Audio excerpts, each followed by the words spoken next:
Hello दोस्तों, स्वागत है आपका हमारे यूट्यूब चैनल परीक्षापुर पे। और आज हम टेक्नीशियन से रिलेटेड बहुत ही अच्छी क्लास लेकर आए हैं जो आज से शुरू कर रहे हैं हम। जो जिस ट्रेंड पे क्वेश्चन आ रहे हैं उसी ट्रेंड पे लेके हम, जैसे 17 चैप्टर है आपके सामने दिख रहे होंगे आपको। इन 17 चैप्टर के हम क्वेश्चन और इसके हम 17 चैप्टर की डिटेल करेंगे अच्छे से। ज़रा ध्यान दीजिएगा, ध्यान से शुरू करते हैं हम यहाँ से। देखिएगा, सबसे पहला चैप्टर है 10th क्लास का एनसीईआरटी का, रासायनिक अभिक्रिया एवं समीकरण। रासायनिक अभिक्रिया एवं समीकरण। सबसे पहला क्या कहता है कि रासायनिक अभिक्रिया जब दो या दो से अधिक पदार्थ आपस में मिलकर नए पदार्थ बनाते हैं तो इस प्रक्रिया को क्या कहते हैं? रासायनिक प्रक्रिया कहते हैं। क्या कहते हैं? रासायनिक अभिक्रिया कहते हैं। इस दौरान पदार्थों के गुणों में स्थायी परिवर्तन होता है।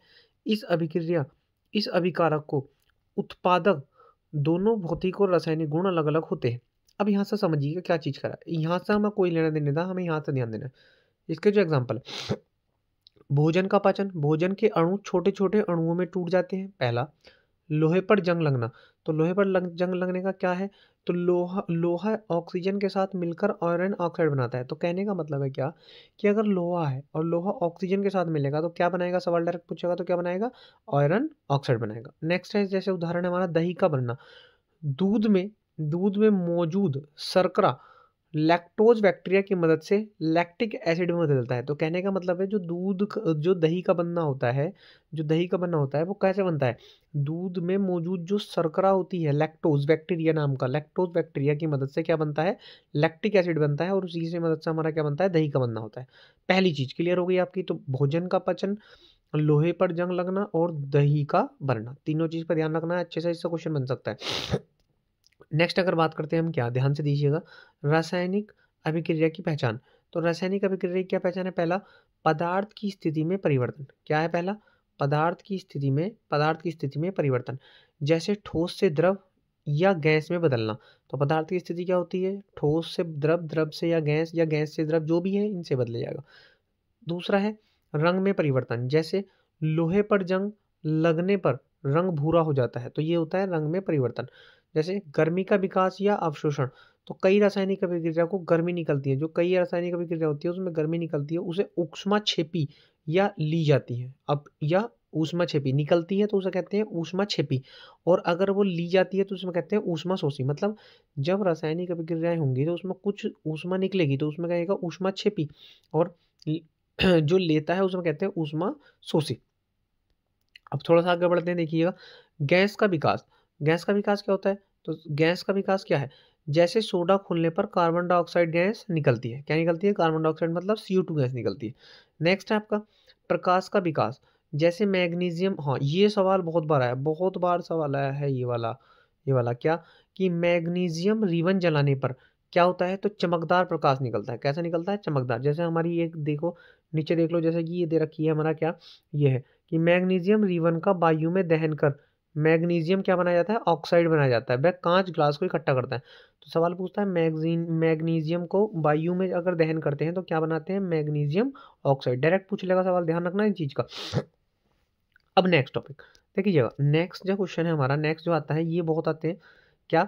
ये अभिकारक और उत्पाद। क्या आते हैं? अभिकारक और उत्पाद। क्या आते हैं?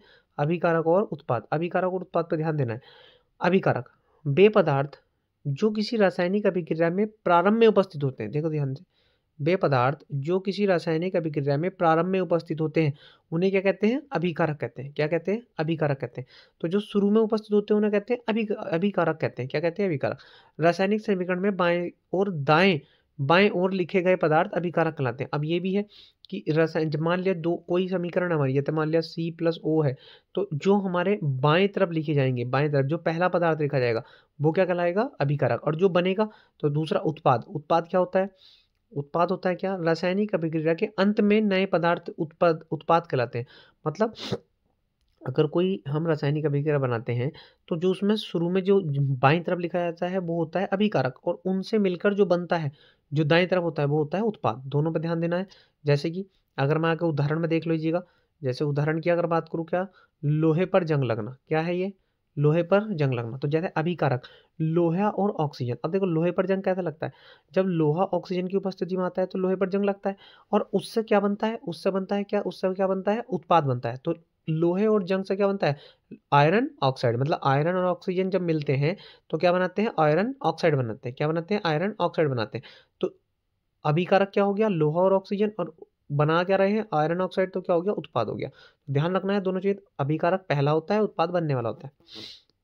नेक्स्ट अगर बात करते हैं, जैसे इसकी मैं अगर समीकरण की बात करता हूँ तो जरा देखिएगा, जैसे रासायनिक अभिक्रिया का समीकरण, रासायनिक अभिक्रिया का समीकरण जैसे ये है। रासायनिक अभिक्रिया को प्रदर्शित करने के लिए एक समीकरण का प्रयोग किया जाता है जिसे अभिकारक बाईं ओर और उत्पाद दाईं ओर लिखे जाते हैं। जैसे ये रहा, हाइड्रोजन और ऑक्सीजन मिलकर जल बनाते हैं। देखो हाइड्रोजन और ऑक्सीजन, हाइड्रोजन मतलब H2 और O2 मिलकर क्या बना रहे हैं, H2। इन्हें संतुलित कर दिया हमने, तो ये पूरी क्या हो गई, रासायनिक अभिक्रिया हो गई। तो इधर वाला जो हो गया, ये जो हो गया, ये क्या हो गया, अभिकारक हो गया, और ये क्या हो गया, ये क्या हो गया, उत्पाद हो गया। दोनों पर ध्यान रखना, बड़े ध्यान से गहनता से चलिएगा आगे। ये हमने संतुलित कर दी। संतुलित क्या होती है, जब हमारे अभिकारकों के परमाणु क्रमांक या कुछ भी उनकी संख्या उत्पाद की संख्या के क्या हो जाती है, बराबर होती है। अब आगे जो अच्छी चीज है हमारे लिए उसे हम देखते हैं। संतुलित समीकरण क्या है, जब कोई रासायनिक अभिक्रिया होती है तो पदार्थों के परमाणु पुनर्व्यवस्थित होकर नए पदार्थ बनाते हैं। इस प्रक्रिया को रासायनिक समीकरण से दर्शाया जाता है। एक संतुलित रासायनिक समीकरण वह होता है जिसमें, ये बहुत मोस्ट है, जिसमें अभिकारकों और उत्पाद में प्रत्येक के परमाणु की संख्या, प्रत्येक की किसकी संख्या, परमाणुओं की संख्या बराबर होती है। मतलब परमाणुओं की संख्या जिसकी बराबर होती है वो क्या होती है, संतुलित समीकरण होती है। क्या होती है, संतुलित समीकरण होती है। जैसे कि देखो यहाँ एच के कितने हैं, 2 दूनी 4 है, यहाँ भी एच के कितने हैं, 2 दूनी 4 है। ठीक है, यहाँ एच के कितने हैं, ओ के कितने हैं, 2 है, यहाँ भी ओ के कितने हैं, 2। अतः ये क्या है, समीकरण संतुलित समीकरण है। क्या है, संतुलित समीकरण। अब देखिएगा, अगर मैं नेक्स्ट बात करता हूँ, ये सब यही है जो आपका संतुलित करना है। ये आपका मैंने बता रखा है, ये सब संतुलित करना है। एक बार देख लीजिएगा इन्हें पीडीएफ में ध्यान से, ये पीडीएफ में आपको मिल जाएगी और इसमें देख लेना। अब अगर नेक्स्ट नेक्स्ट हमारा जो है वो है हमारा क्या, अवागाद्रो संख्या। बहुत आती है अवागाद्रो संख्या, क्या होती है, अवागाद्रो संख्या। अवागाद्रो संख्या तो समान तापमान और समान तापमान और दाब पर समान आयतन में सभी गैसों में अणुओं की संख्या क्या होती है, समान होती है। तो अगर समान तापमान और दाब पर समान आयतन में गैसों में अणुओं की संख्या समान होती है तो उसे क्या कहते हैं, अवागाद्रो कहते हैं। क्या कहते हैं, अवागाद्रो कहते हैं। अब ये रासायनिक अभिक्रिया के प्रकार होते हैं, जैसे कि पहला है समायोजन। क्या है, संयोजन अभिक्रिया। तो संयोजन अभिक्रिया कहते हैं दो या दो से अधिक पदार्थ मिलकर एक नया पदार्थ बनाते हैं, तो क्या कहलाती है, संयोजन कहलाते हैं। जैसे कोयले का दहन, तो कोयला जैसे C+O2 तो क्या बनेगा, CO2। जैसे O का निर्माण कैसे बनेगा, H2+O2 तो क्या बनेगा, 2H2। तो ध्यान रखना, तो क्या है, दो या दो से अधिक पदार्थ मिलकर एक नया पदार्थ बनाते हैं, नया पदार्थ बनाते हैं। अब ध्यान दीजिएगा आगे, अगर हम आगे चलें तो क्या है ये, ऊष्माक्षेपी रासायनिक अभिक्रिया। ऊष्माक्षेपी रासायनिक अभिक्रिया क्या होती है, ध्यान से देखिए। जिन अभिक्रियाओं में उत्पाद के निर्माण के साथ साथ ऊष्मा का भी उत्सर्जन होता है, देखिएगा अभिक्रियाओं में उत्पाद के निर्माण के साथ साथ ऊष्मा का भी उत्सर्जन होता है तो क्या कहलाता है, उत्सर्जन होता है तो क्या कहलाता है, ऊष्मा छेपी कहलाती है, ऊष्मा छेपी कहलाती है। ठीक है ना, ये सारा का सारा इसकी क्या है, ये इसके उदाहरण है। क्या है इसके उदाहरण, जैसे नेक्स्ट अगर बात करता हूँ क्या, क्या वियोजन, क्या बात करता हूँ, वियोजन।